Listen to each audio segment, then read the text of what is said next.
Rewmi 24 TV. dal leen ak jàmm mbokk yi nuyu nañ leen ziar nañ leen lu doy waar moom moo xew ca tribunal ba nga xamee ne jour ba ñuy war a àtte Ousmane Sonko ak Mame Mbaye Niang procès Prodac boobu maanaam la 30 ay révélation yu doy waar moom moo ciy xew. xam ngeen ne juge boobu nga xam ne moom moo waroon a àtte kii di Ousmane Sonko ak Mame Mbaye Niang mi ngi tudd Mouhamed Diop. juge Mouhamed Diop moomu nag li tax mu delloo procès bi xaar ba ay xaaju guddi mu daal di leen woo daal di leen delloo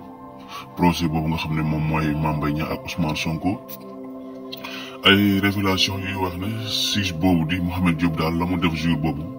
moom moo métti ci gars yi ba nga xamee ne ak jaaxle gu métti lañ ci am ndax juge Mouhamed Diop xam ngeen ne moom moo waroon a àtte procès bi léegi bi ñu demee ba ay xaaju guddi. li tax juge Mouhamed Diop daal di delloowaat projet boobu nga xam ne moom mooy Ousmane Sonko ak Mame Mbaye Niang di wax ne mënu koo àtte dafa jot ay appel yu bëree yoo xam ne képp kuy mbokkam te xam ko te xàmmee ko rek woo nga ko jour boobu noonu moo tax nelawut liñ ko xamal mooy Mouhamed lii bu ci dugg Mouhamed mbokkam yépp a ko ñaan. dañ ko ñaan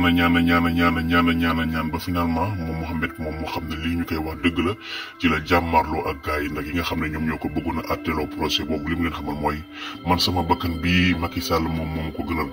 li ngeen bëgg ma àtte ko du ma ko àtte li ngeen bëgg ma def ko du ma ko def mooy yéen injustice bi ngeen di doxee nii man Mouhamed Diop fi mu toll nii mënatuma ko ba tax na daanaka fajar jot na de dossier bi man mi maa ki ko war a àtte waaye li ma leen di xamal mooy delloo naa samay kàddu ak yéen xamal na leen ne leen carrément man procès bii daal mënuma ko àtte kon loolu moom moo waral Mouhamed Diop moomu daal di delloo procès bi nga xam ngeen ne ci guddi gi ci la gars yi li jëntiwaat benn siis rek tak juge boobu noonu ba mu ñëwee gis ngeen la mu àtte dafa amande Ousmane Sonko 200 millions daal di koy tëj 2 mois sursis bi ñu xëyee gis ngeen waa Benno Bokk Yaakaar yooyu seen yaakaar dafa tas ndax juge bu njëkk boobu Mouhamed Diop la ñu pare woon yépp ci juge boobu lañ ko pare woon wala juge bu mujj bii nii dafa dem ba ci biir mu daal di changé lépp lu nga xam ne waxoon nañ ko ndax daani gis nañ waa Benno Bokk Yaakaar métti na leen lool ba waa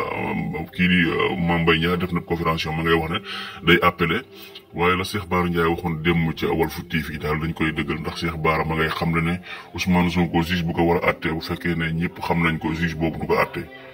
juge bi koy àtte daal kooku du jàkkaarloo ak moom du ko ñuy xam ndax bu demee ba jour ba dina delloowaat loola di procès ba moom ma ngay leeral loolu di xam le ne loolu moom mën na ko assuré que ne bépp juge boo xam ne ñëpp taxaw nañ ne moom mooy àtte Ousmane Sonko kon juge boobu du ko àtte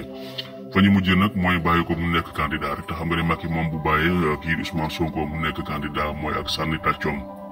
bu demee jàpp na ne kii di Ousmane Sonko dina ko dóor premier tour ba tax na ñoom daal ñoom ñooñee di waa Benno ak waa APR bàyyiwuñ benn yoon